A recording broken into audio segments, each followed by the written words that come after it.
сбора больше направлен на то, чтобы вернуться в форму, немножко скинуть вес, войти в режим, в тонус.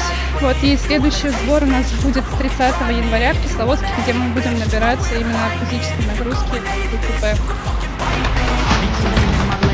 Call it high speed. I've been working hard, yeah, I've been working nightly. If you think you'll win, ha, not fucking likely. I be taking shots, yeah, Научная группа с нами будет сотрудничать.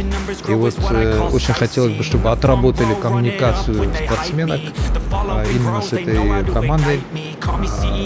И вот эти показатели, показания, которые они снимают у девочек, чтобы мы могли использовать в дальнейшем в работе. То есть это дополнительный для нас инструмент, информация, с тем, чтобы мы могли как-то улучшить некоторые показания у девочек.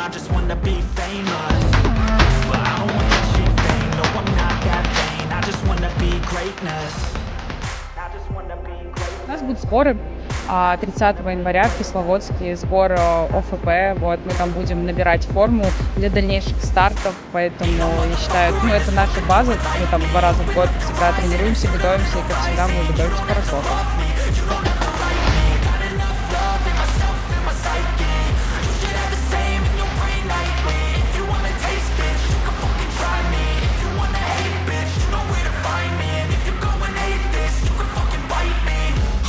I'm going off every chance I get.